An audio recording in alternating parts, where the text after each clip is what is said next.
Our next talk for the day is coming from Mark Sainsbury. Professor Sainsbury is simply a wonderful individual. He teaches at UT Austin. I've had the privilege to take a couple of his classes. He is incredibly warm-hearted, and I'm delighted he agreed to speak to us today. It is my pleasure to introduce his keynote address titled Paradoxes of Vagueness. Mark, we're delighted you're here with us. Thank you, and please take it away. Well, thank you very much, Andre. It is one of the rather few benefits of the pandemic that we've all got used to these Zoom-style conferences. Personally, I think they've considerably enriched intellectual life. I do much more Zoom traveling than I ever did real traveling to meet other people and hear talks at conferences. So thanks, Andre, for organizing this one and previous ones that you've done too. I think they're a real contribution to the subject. So I'm going to talk today about paradoxes of vagueness. Will people object if I share my screen? Is that okay? So I have a PowerPoint presentation. So today I just want to make 2 points. One of them is that force march paradoxes are not paradoxes of vagueness. So a theory of vagueness has no obligation to address force march paradoxes. They need to be resolved by properties that are independent of vagueness, since they can arise even when vagueness is absent. And the second point is that the real paradox of vagueness, which is the Sorites paradox, can be resolved by considering what the nature of vagueness is, and in particular, by treating vagueness as boundarylessness, an idea that I put forward some time ago, which I'm going to repeat in somewhat new form today. So to start with, let's distinguish these 2 kinds of paradox. On the one hand, the force marches, and these are characterized by their focus on epistemic features of judging subjects exposed to Sorites series. So they're asked to make judgments in difficult circumstances. That is indeed a kind of paradoxical situation, but as I'm going to argue, it's got nothing particular to do with vagueness.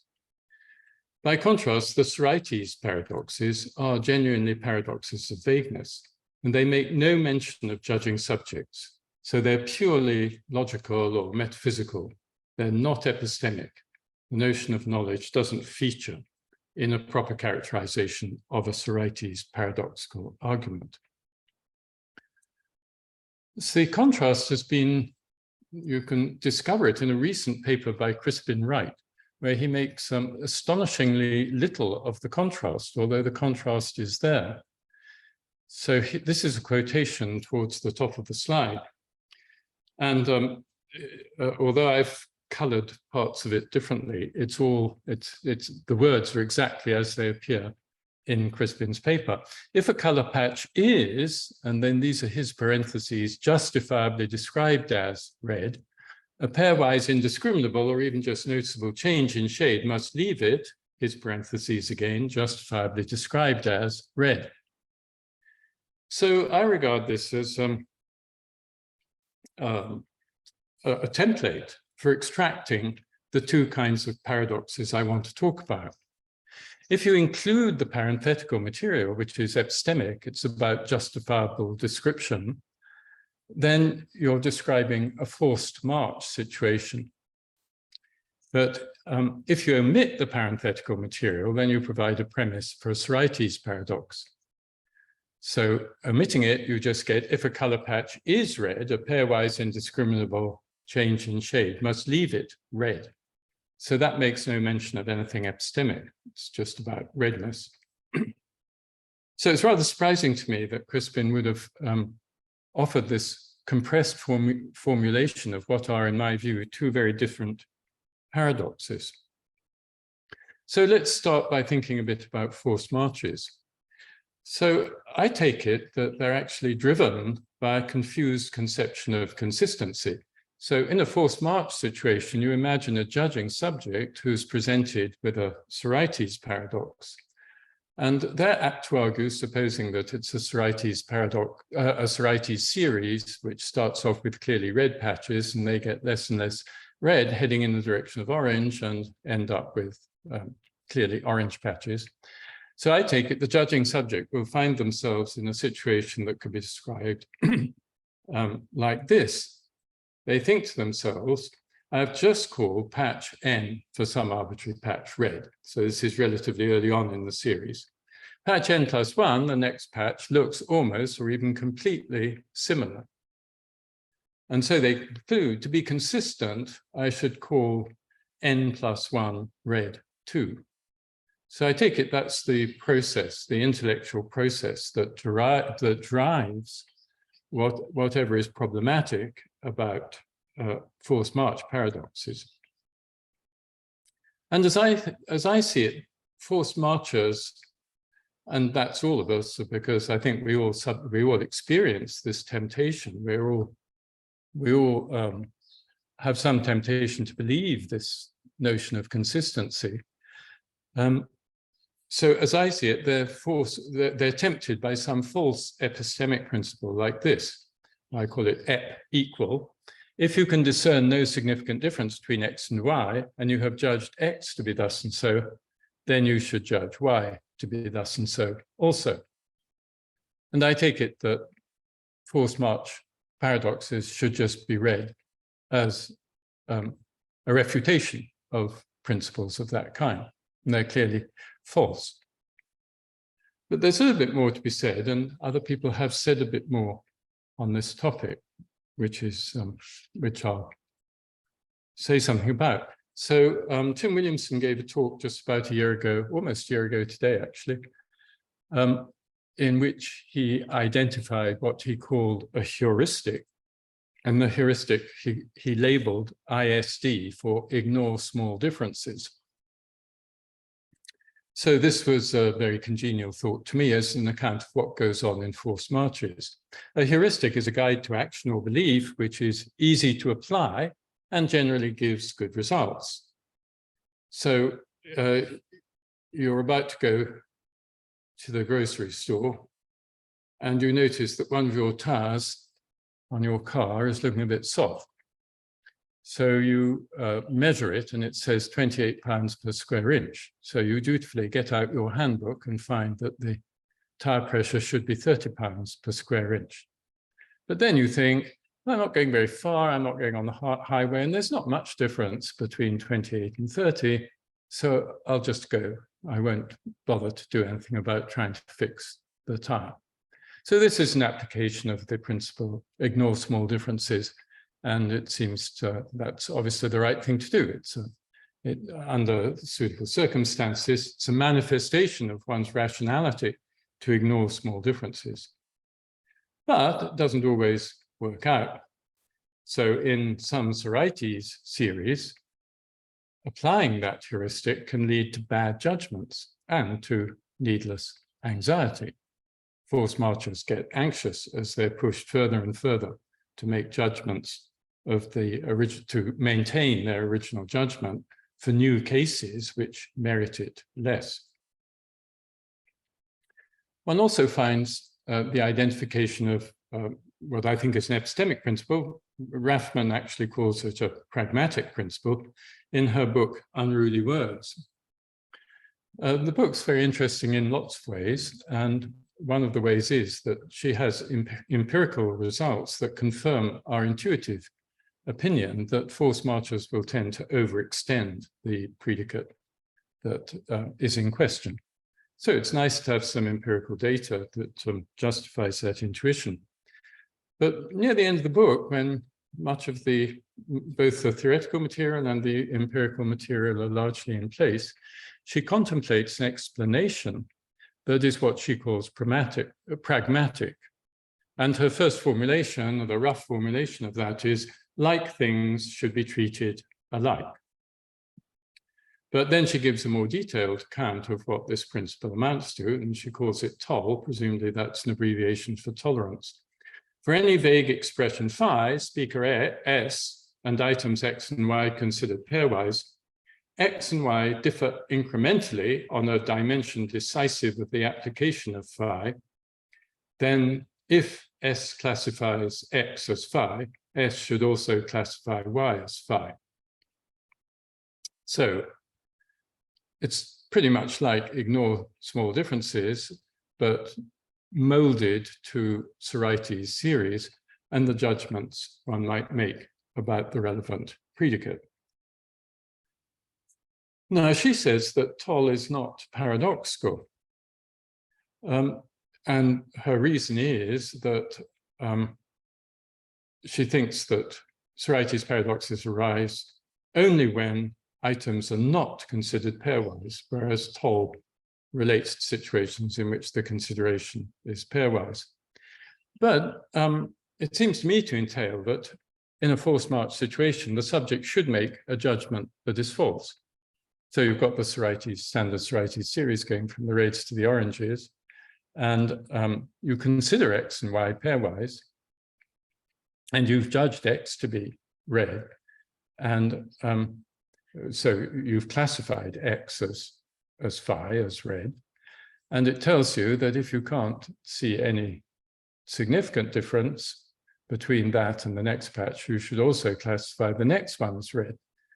And clearly that, well, anyway, that's going to lead you, if you follow that advice, you will end up classifying something clearly orange as red. So that it seems to me that TOL could lead to a paradox. But the main point really is that these forced march paradoxes are not paradoxes of vagueness. And that's because they're not distinctive of vagueness. After all, the explanations that we gave of how people come to make the judgments, like et minus, ISD, and TOL, they don't appeal to vagueness. They're just entirely general. And it's actually not so hard to show that forced march paradoxes can arise even if there is no vagueness. There's a nice example in another paper, a different paper by Crispin Wright. Again, he doesn't make all that much of what he said, or anyway, he doesn't draw the conclusion that I think is staring one in the face, namely that forced march paradoxes have nothing particular to do with vagueness. So here's his example. Imagine 100 soldiers arranged in order of decreasing height from 6'6" to 5'6".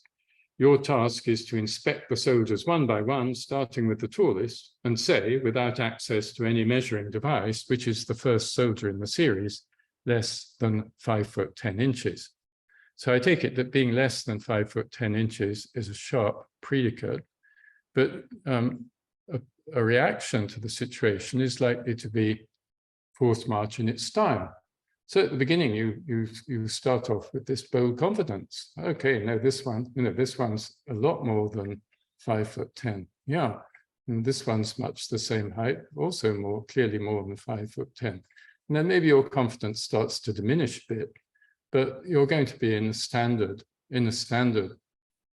vagueness-induced forced march situation, even though there's no vagueness. You will likely overextend and decline to draw your sharp line early enough that, in other words, you tend to overextend the predicate that you're applying initially. This one is not less than 5'10". The next one is not less than 5'10". So it's the same sort of problematic reasoning as in a vague case, but heights are precise. So this shows that forced march reasoning is not confined to vagueness. And it's easy enough to multiply examples. So when I was a child, there used to be fairs, village or country fairs, and one of the stalls was a competition and you paid a few pennies, and you could enter the competition by estimating the weight of a cake, and the person whose estimate was closest to the actual weight won the cake at the end of the day. So one can imagine a slight variation of this. So you're first of all told that a certain cake, which is placed in your left hand, weighs 450 grams. And then a cake is placed in your right hand, and you're not told what its weight is. As far as you can tell, it weighs exactly the same as the one in your left hand. So the only reasonable judgment is, well, this one in my right hand weighs 450 grams too. Unbeknownst to you, it actually weighs 449 grams. Well, you can see how this is going to go. The cake that was in your left hand is now removed. The cake previously in your right hand is placed in your left hand. A new cake is placed in your right hand. It in fact weighs 448 grams, but it feels just the same weight as a cake which you have just judged to weigh 450 grams. That's an incorrect judgment, in fact, because it weighs 449 grams. But it all feels just the same. So the only reasonable thing to do, if you believe in anything like EP equals or ISD, the only reasonable thing to do is to judge that the cake in your right hand, which, remember, is 448 grams, is 450 grams. And so this will go on until eventually you realize you've been duped, and you'll draw the line, but it will probably come rather later than you might have wished. So this shows that you can get forced march paradoxes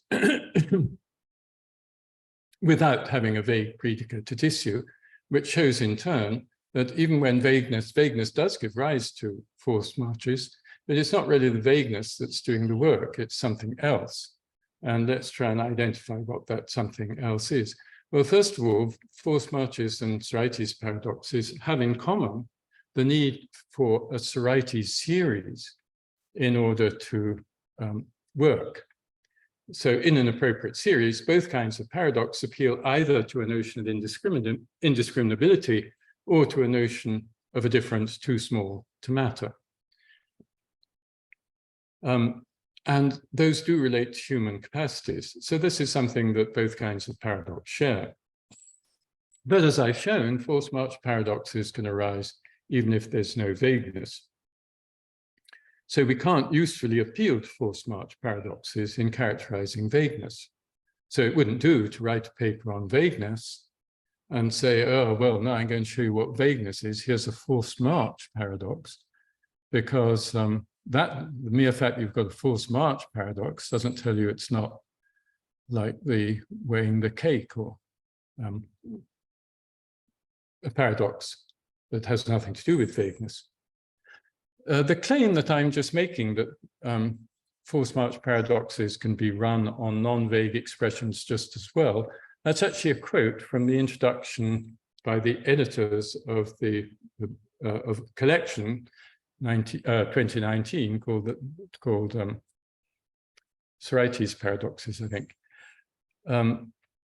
They too say that forced march paradoxes can be run on non-vague expressions.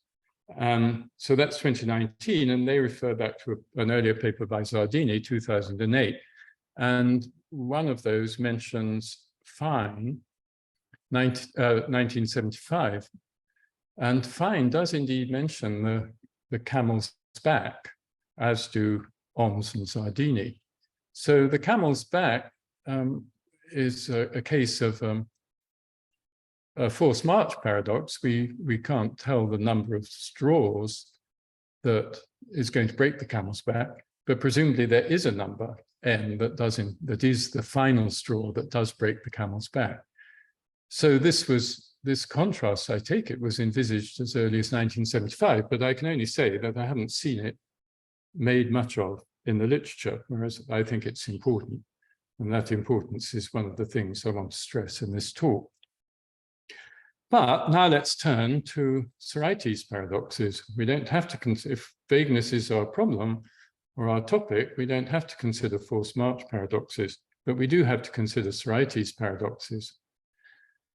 And these consists in the combination of the apparent soundness of certain arguments with the apparent falsehood of their conclusion. And I say apparent, because of course appearances must be deceptive. The sound argument is valid and with true premises, and so it must have a true conclusion. So if it appears to you that it's both sound and has a false conclusion, something's gone wrong. And then the task of the theorist of vagueness is to explain what goes on when we have that reaction in the case of Sorites paradoxes. So here's a standard form that one can use to express Sorites paradox, not the only form at all. So F0 says that the first element of a Sorites series, we are presupposing a Sorites series here, is F, where F is some vague predicate. And then the second premise, which I'm going to call SP for Sorites premise, says that for any object in the series, if it's F, then its immediate successor in the series is F also. So the prime mark after the third occurrence of X indicates the object just to the right of the object referred to by X. And so the conclusion is that the last object in the series is also F. So if we do it for red, then the first premise is that the first object in the series is red, which it is by stipulation. We can't, there's nothing we can do to question that premise. The second premise is that if an object in the series is red, so is its immediate successor. That's the Sorites premise. And then the conclusion is that the last object in the series is red, and that's false by stipulation also. The truth values of 1 and 3 are therefore not challengeable because they're part of the setup. So or we either have to make fuss about the logic, or we have to challenge the truth of 2, of the Sorites premise. And that just tells you how this is meant to work. So here's a Sorites series for some predicate G. We have a Sorites series, so that those are objects ordered in accordance with the degree to which they possess an underlying feature F on which the applicability of G depends, and in which the second of adjacent members has F to a slightly less degree than does the first, and where early members are clearly G and last members are clearly not G. So that's just a Sorites series. So now let's just look at a Sorites paradox with content. So exemplifying the Soritical form relates to a Sorites series of objects. So let's take the one I've mentioned already. The early members are red, the last member is orange, and adjacent pairs are very similar. Then we have a truth, because it's actually stipulated, it's built into the example. The first member of this ordered series of objects is red.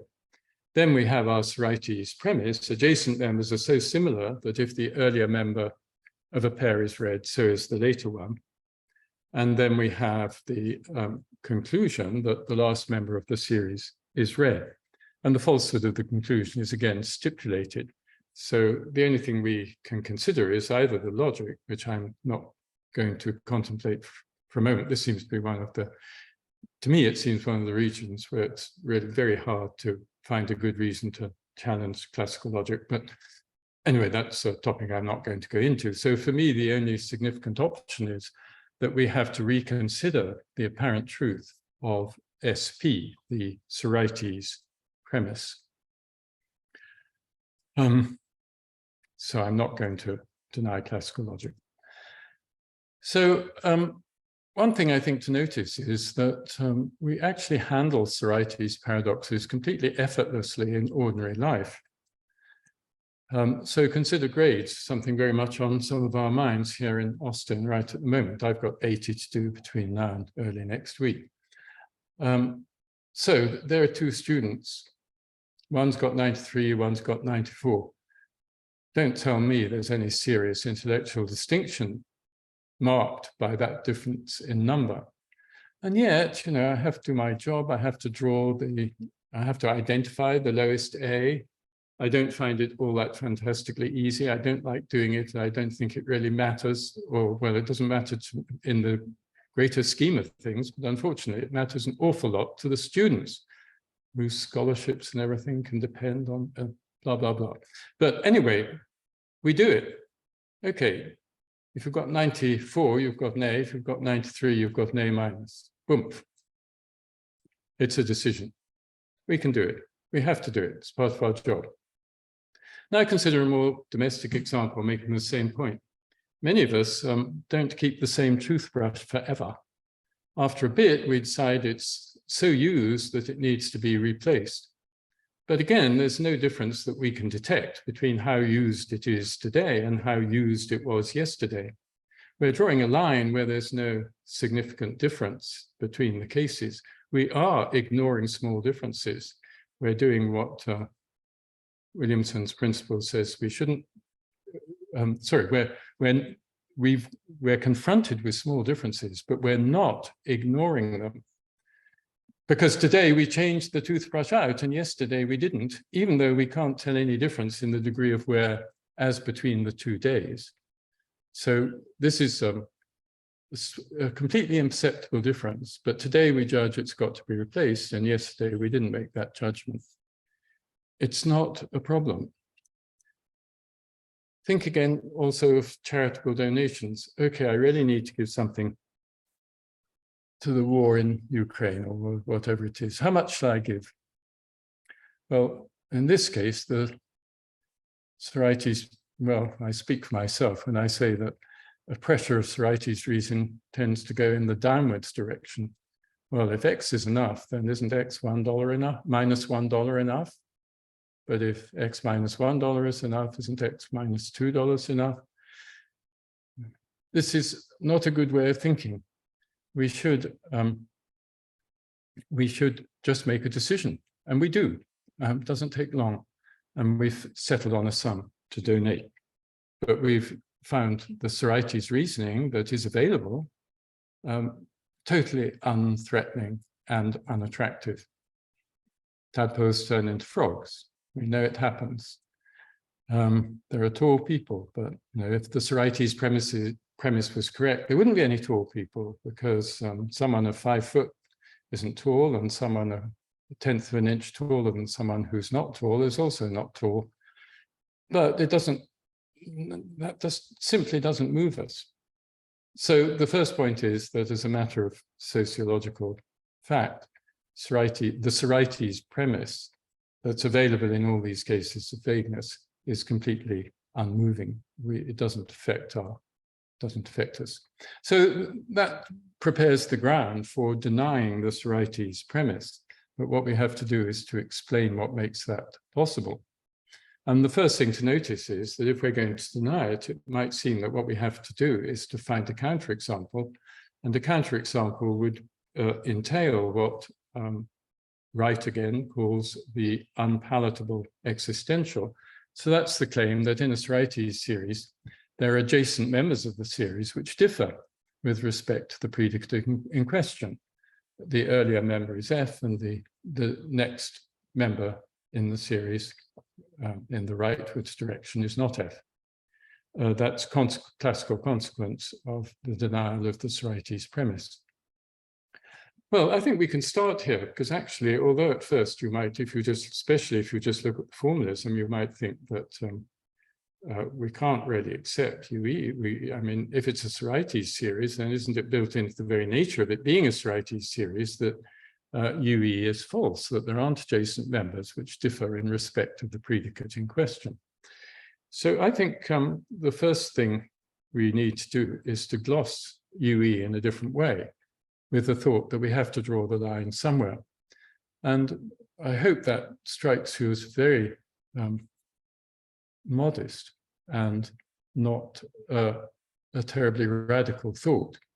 But actually it makes, it marks a kind of revolution of how we're thinking about the problem, because we're now thinking about it in this pragmatic way. What do we have to do? We're not thinking about it as eternal truth and falsehood laid up in a Platonic heaven. We're considering something about our activity. And that, I think, is the beginning of enlightenment when we're considering the relationship between vagueness and Sorites paradoxes. We have to draw the line somewhere. But of course, that's quite consistent with the other point, which is no less manifest. There's nowhere we have to draw it. We have to draw it somewhere, but there's no requirement concerning any particular place. We're not required to draw it there. We can't really get that kind of pragmatic angle on the situation if we just stare at UE as EX FX and not FX prime. Because that formula simply abstracts from our activities as thinkers and believers. And that's what we need to get into the picture if we're going to resolve paradoxes of vagueness, in my opinion. And in particular, what we need to do is to regard vagueness as boundarylessness, because if vagueness is boundaryless, if it's boundarylessness, then both those principles that we have to draw the line somewhere, though there's nowhere we have to draw the line, will emerge naturally. So this was an idea that I put forward a long time ago, in fact, in my inaugural lecture when I became a professor at King's College London. I won't say it's had much traction since then, but I still, I left it alone for 30 years, but I've returned to it recently, and it seems to me it is an insightful notion and a useful notion when it comes to explaining vagueness. So this is the thought. Vague predicates work by introducing paradigms, not by drawing boundaries. So vague predicates work from the inside out, as it were, whereas the standard way to think about predicates in conventional semantic theorizing is from the outside in, from the extension which sets the boundary and everything contained in this area. And that's exactly the wrong way to think, at least when we're dealing with vague predicates. You've got to start in the middle. And that's very conspicuous if you think about how vague predicates are learned. Nobody learns a vague predicate, actually, I think any other predicate, by being told its extension. You learn a predicate by being given examples, and you do better if the examples are paradigms. So something counts as red just if it's similar enough to a paradigm of red. Of course, this similarity notion is vague. Well, what did you expect? It may be a definite fact that something is a paradigm of vagueness, but it can't be a definite fact for every object that it belongs to the extension of red. That would be to say that red isn't vague. So, of course, similarity is vague. But the interesting thing about it is it's local. It's nothing to do, I mean, it's not that it's one of these things laid up in Plato's heaven, that the similarity relation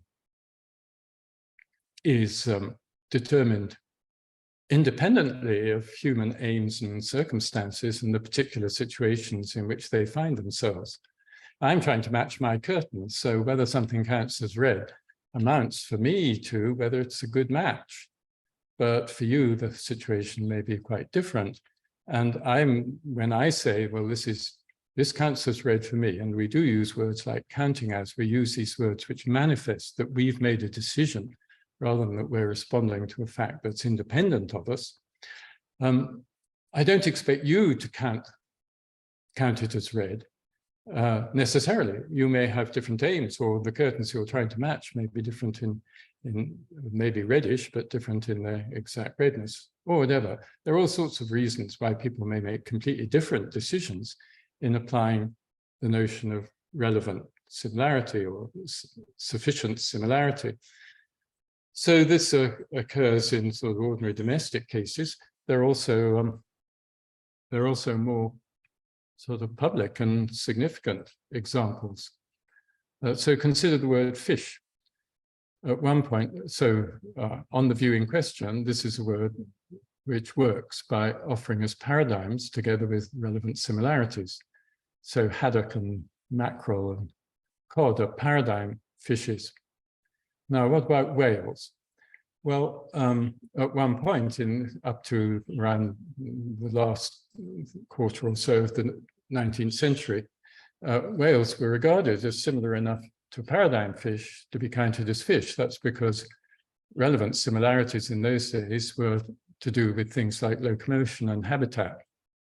But then people got more interested in inner structure, in anatomical features, genetic features, and behavior and habitat, locomotion, no longer seemed to count as the relevant similarities.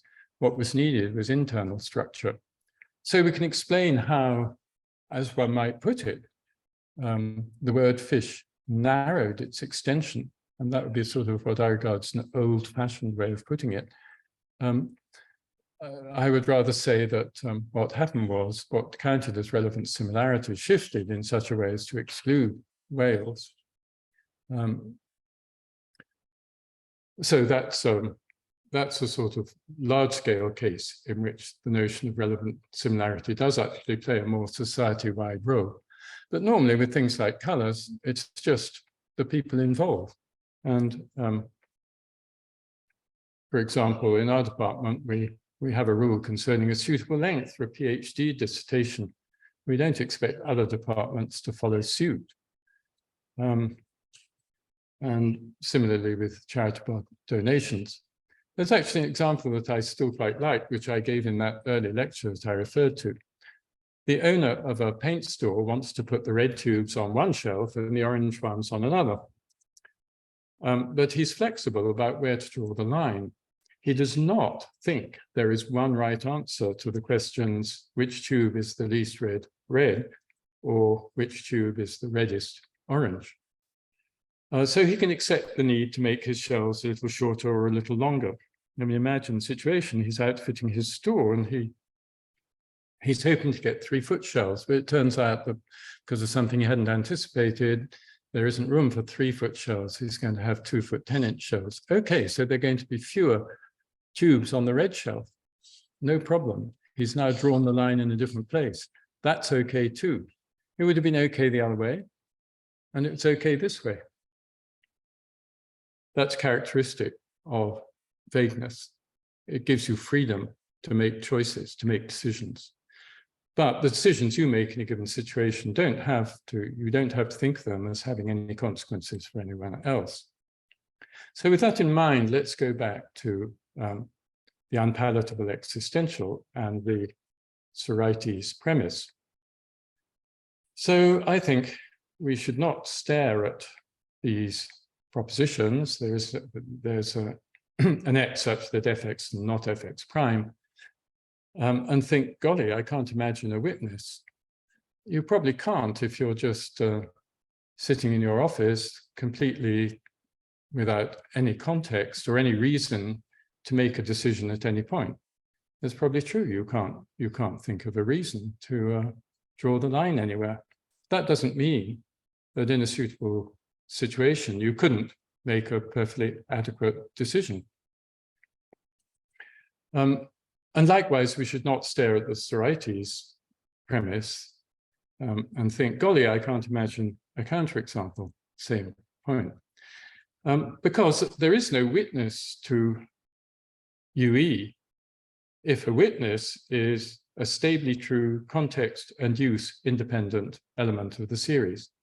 That would be the epistemicist view, of course, that there is a witness in precisely that sense. But that's what most people think cannot be true. So what is there if there's no sort of eternal context-independent witness? Well, there are different people making different decisions for different reasons in different cases. That's what we have. The reasons are typically perfectly adequate reasons.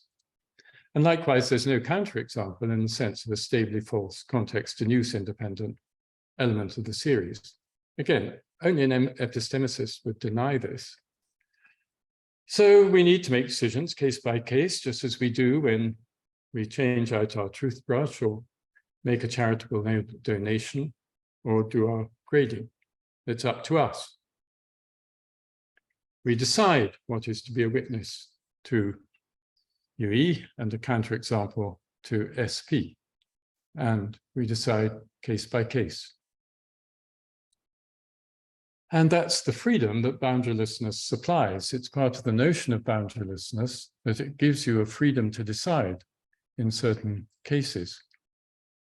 Not all, but in many cases, one is free. And exercising that freedom only makes sense in some sort of context in which it's relevant what one's up to. The decision that one makes is relevant to one's life in some way. So I think a general moral would be that decontextualization has a lot to answer for. And that's what we find in standard presentations of Sorites paradoxes. Context is excluded. Of course, that's a bit of an exaggeration because there have been various contextualist theories here. So I'm on the side of the importance of context. But I think the way in which context is important in the boundaryless conception is actually rather different from any other contextualist theory of vagueness that's out there. Presented with a borderline case, there may seem to be a puzzle about what we should believe. But that's not how we should be thinking. The question is not, what should I believe, but what should I decide? Sorites paradoxes are often presented as raising the question, what to believe, as if there was something context and interest independent that would be the right thing to believe and everything else wrong. But that's not how I see it. Rather, I think we should see that in appropriate contexts, we would find no problem choosing a witness for UE and thereby a counterexample for SP. So that's my take on Sorites paradoxes. Thank you very much. Thanks so much to Professor Sainsbury, and please join me in applauding.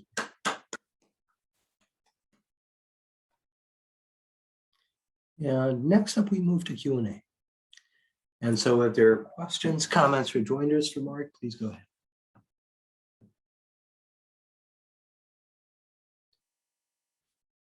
I'm just going to ask the first question.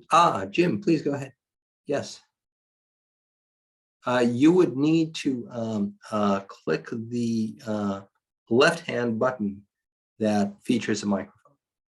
If there's no other question right now, I'll just ask Mark about his views about the least number principle. And I've heard people say that and its equivalent, mathematical induction, doesn't apply outside mathematics. That seems to me badly wrong.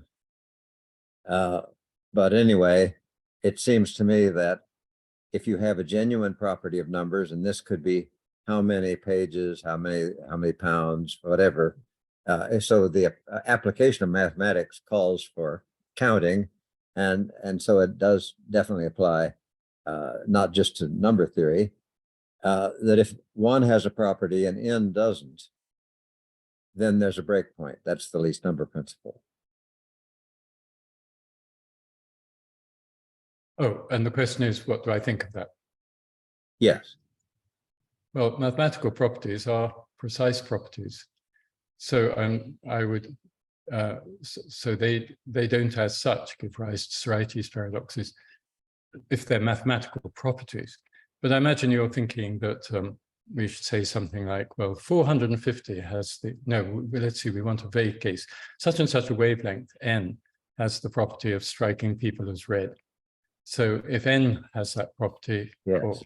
Then we quantify for all x. Yes. If x is a wavelength which has the property of striking people as red, then x The plus property, 1.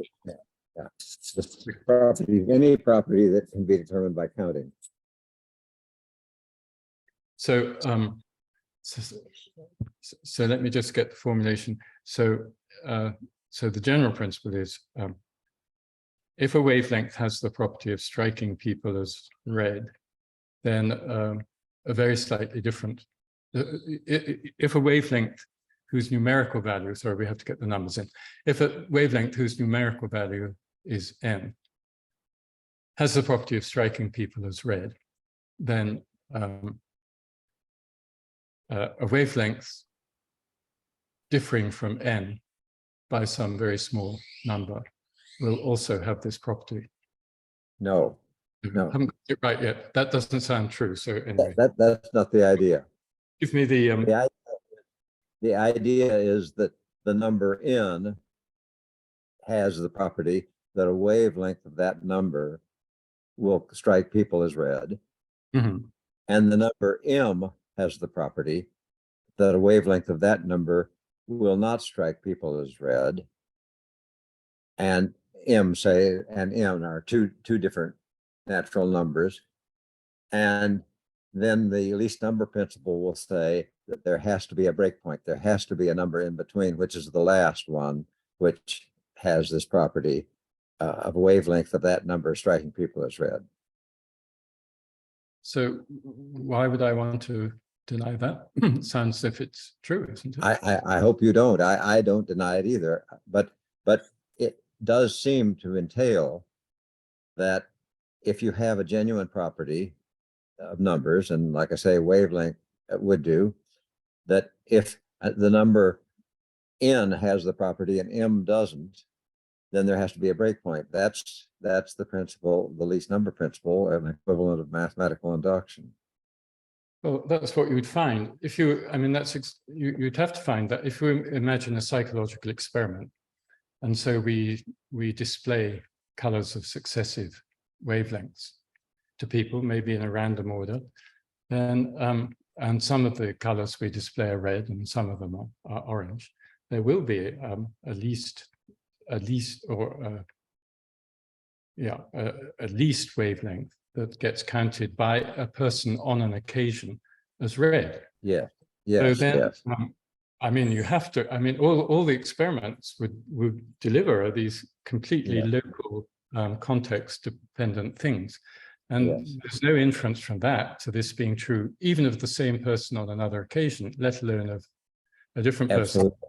So the break point is it's rather on my side, if anything, I think, because the break point is something local, and that's just the sort of emphasis I was looking for. You can't infer from that humans, even a single human, is stable in their reactions to chromatic. No, that would be that's quite clear. But it does seem to me that the failure of the least number principle, when you generalize about the use of predicates, is a reason for saying that these predicates do not mark properties of numbers.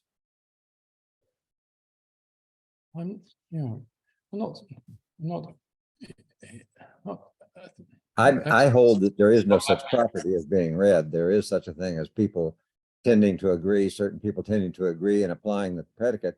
I don't think that red is a predicate expressing, I mean, a property expressing predicate. Oh, what about being a frog? Hmm? What about being a frog? I mean, I thought zoology had really resolved that question, namely that there are frogs. That there are frogs. Yes. And tadpoles, and Yes. it's vague, Yes. and a tadpole becomes a frog. So, I mean, colors are a rather special case because one can have, it sounds as if you have a quite subjective conception of color, to which I have no particular objections. But I think that's why I wanted to move away to from something where there might be we might be differing about the philosophy of the property under discussion, rather than about vagueness. So with frog, we've got vagueness, but there's no room for thinking, or very little room for thinking, that what it is to be a frog is a subjective property of human minds, because it's a biological property that's minded. I agree. I would never say it was a subjective property of human mind, but I am concerned about the relation between predicates and properties.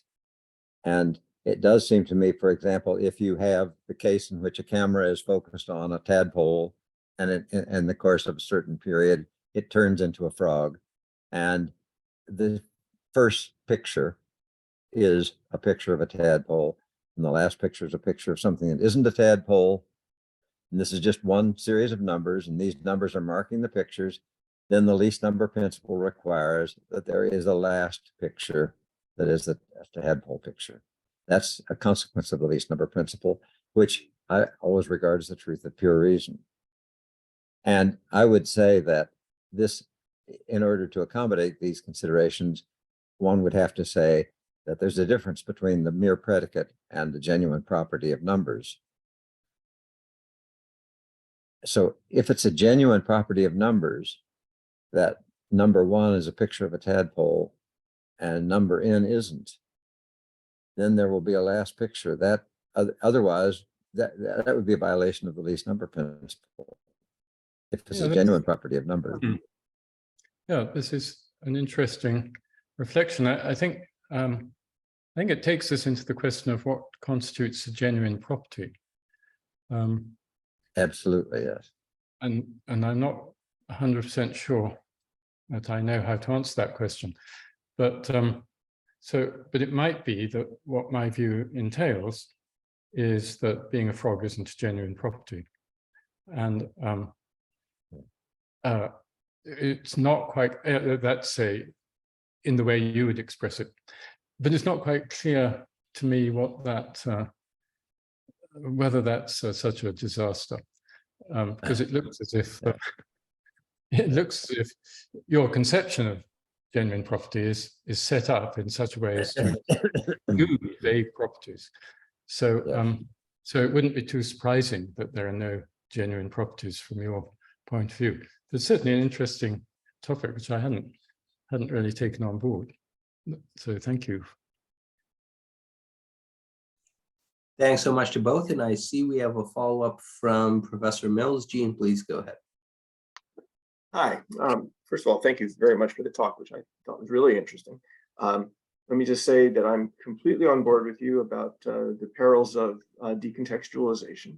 But I wonder about people who argue that, yes, vague predicates are context relative. We have to look at particular uses and so on. But that even once you detextualize, the threat of Sorites paradoxes remains, in which case the decontextualization can't be the whole story. So take your case of the paint store operator, right? Now you said that we shouldn't expect that there's one right answer to the question, which tube is the least red? Now, I take it you don't mean to suggest that there are no right answers, so presumably there are at least 2 right answers, right? So that means that we're going to say, he might decide to say that tube 27 is the least red, or he might decide to say tube 28 is the least red, and it's up to him to decide which of those is right? And in doing so, his decision is in effect what gives us the breakpoint, right? Am I right so far? Yeah, I'm not fantastically keen on the word right, but I perhaps won't make a fuss at the moment. Well, okay, well, maybe you should, because presumably if we're going to say it's true both that tube 27 is the least red, and also that tube 28 is the least red, then it seems to me the only way we can make sense of that, as long as we're sticking with classical logic, which you and I both would like to do, is to say there must be some ambiguity here, right? And presumably the ambiguity is located in the word red. So when I say tube 27 is the least red, I must mean something different by red than when I say tube 28 is the least red. And that's fine. That's the whole point of decontextualizing, right? Is that it overlooks these ambiguities that context reveals. So far, I take it all this is congenial to you. I'm not trying to pose an objection. I just want to make sure I have the view correct. Is that right? Well, thank you for putting it that way. But to tell you the truth, I'm not very keen on this ambiguity notion, because I think the meaning of a vague predicate is fixed by the paradigms, not by the particular extension that it is, or the particular application that it has on a given occasion. So just as, so anyway, so I don't think the paint store person should say, I'm right, if that means anyone else would be wrong, or I'm right in that if I make a different decision tomorrow, then I must repudiate the decision I make today. So that's why I wasn't very keen on right. And for a similar reason, I'm not really keen on ambiguity. There's, I think red is unambiguous because we all agree on what a paradigm reads, and that's what ensures lack of ambiguity. But then we may not agree in particular cases about how to apply the word. And while from some points of view, that is a situation which could lead one to say, as you were doing, that there's ambiguity. That's not how I see the right description of what goes on. There may be disagreement, difference, but then again, there might not. I mean, the neighboring paint store might have different length shelves, and they're perfectly harmonious paint store operators, even though they've made different decisions about what the least red is. So They're not, but you said this was a warm-up to something you were well, going. my worry is just this, that suppose maybe that I don't fully understand what you take ambiguity to mean, but here's what this was a warm up to. Suppose our paint store owner says tube 27 is the least red, right? And so tube 28 is not red.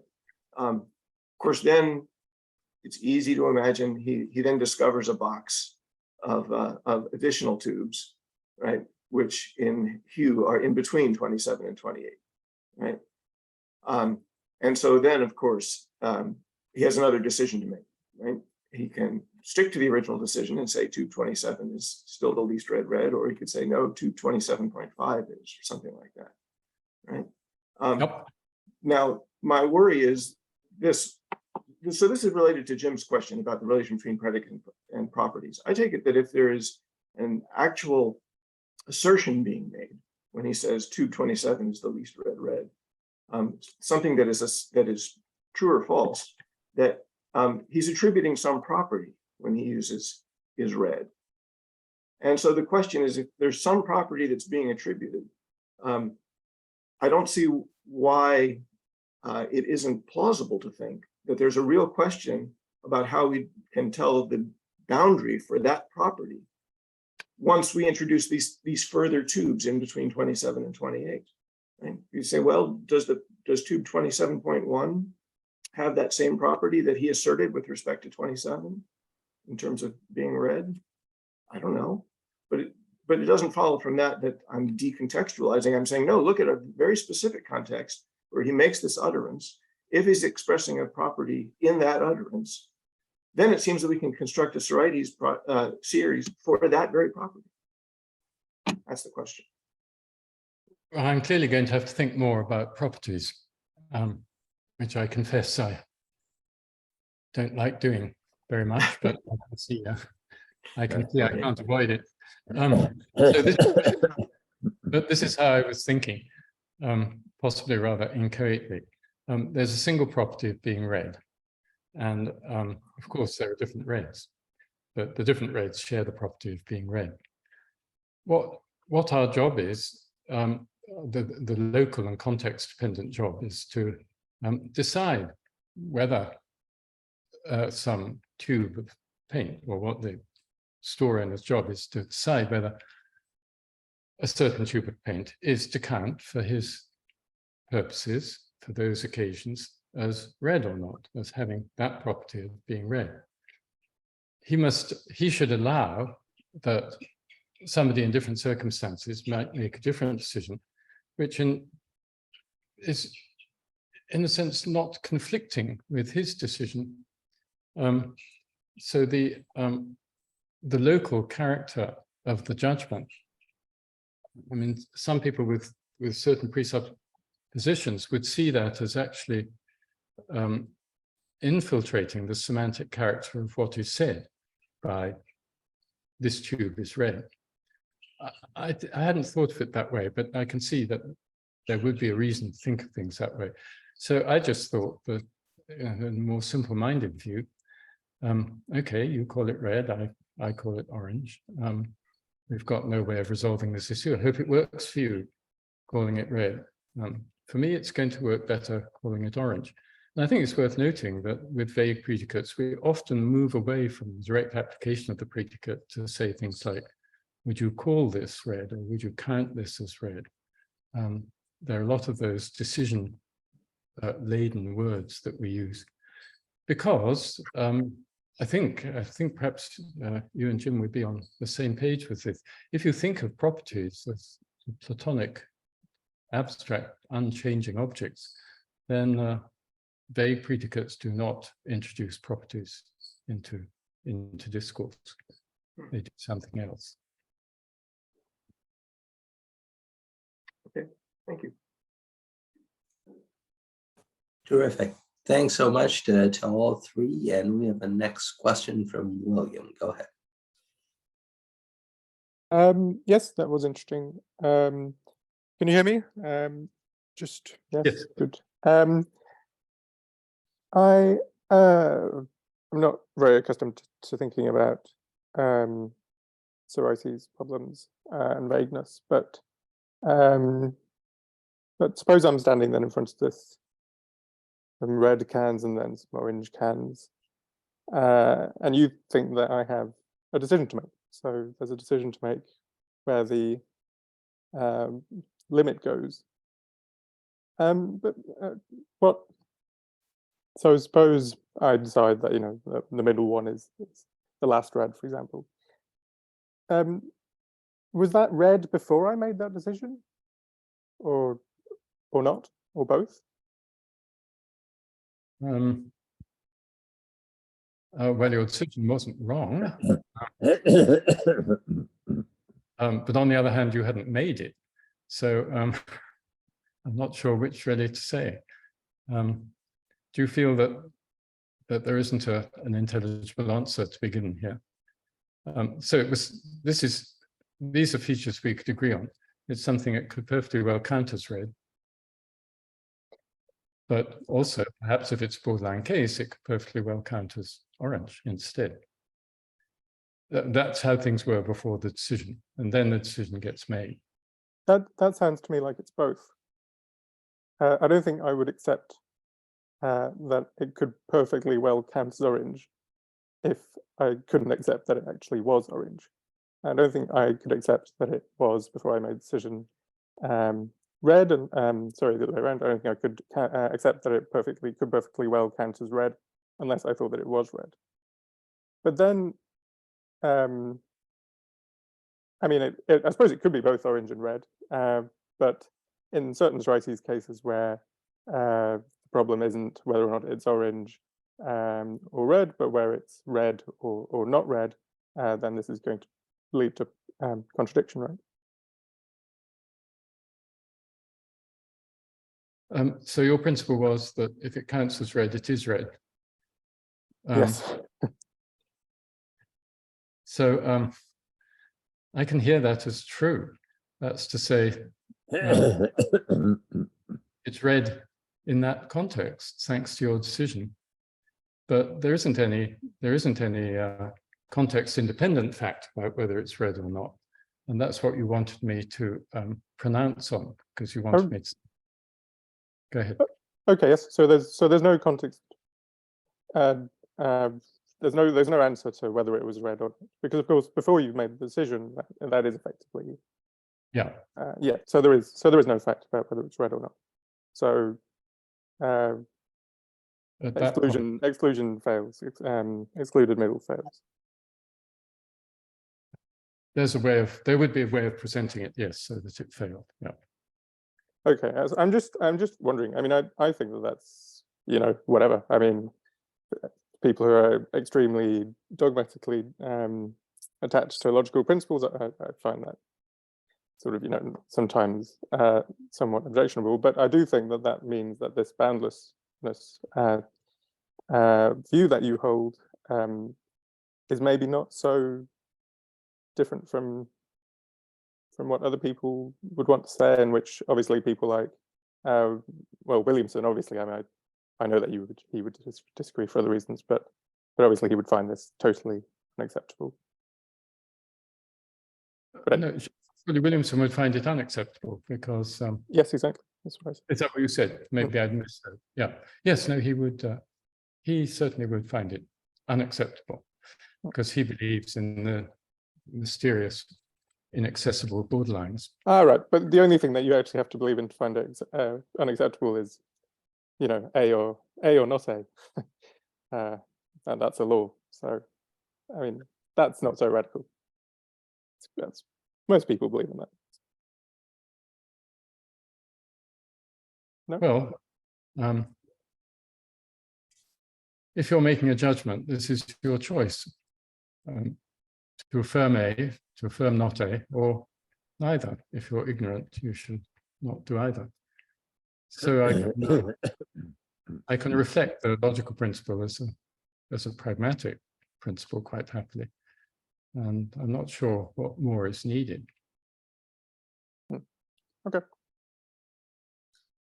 Thanks so much for the question. And Yes, thank you.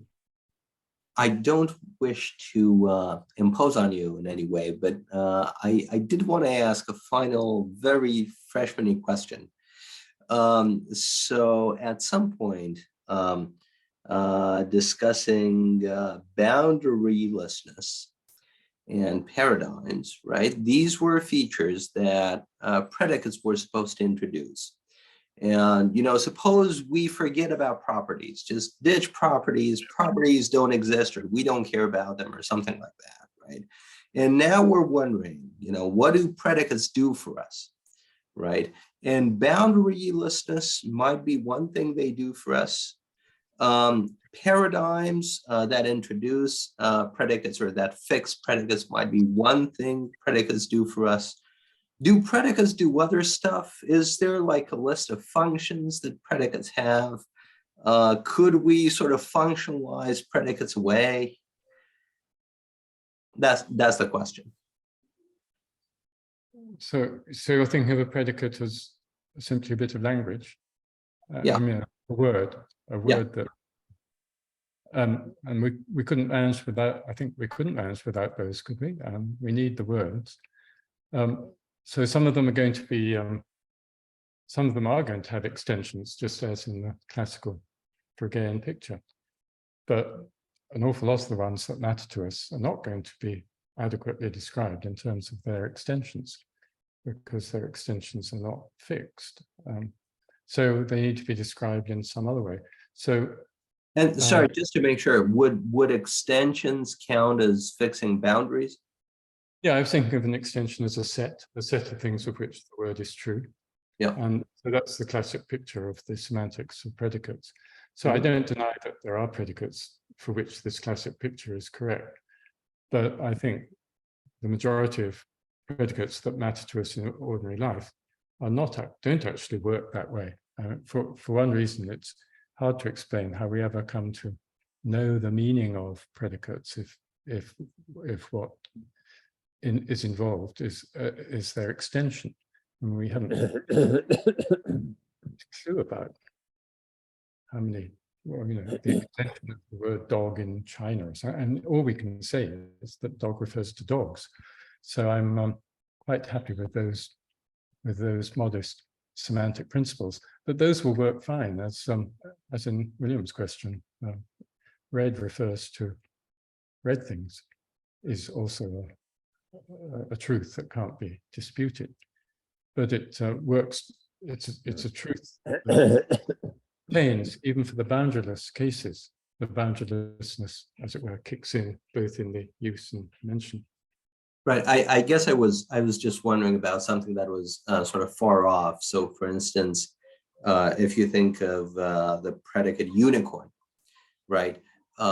Since you've done a lot of work on fiction and so on. It's one thing, I'm thinking of this older work by Oceanson and Smith, or Oceanson and Medin and stuff like that back in the 80s.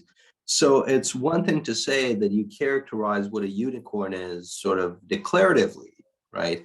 By saying, well, it looks like a horse with a horn on its head or something like that. And it's quite another thing to say that you look at some French tapestry and then say, well, it's something like that, right?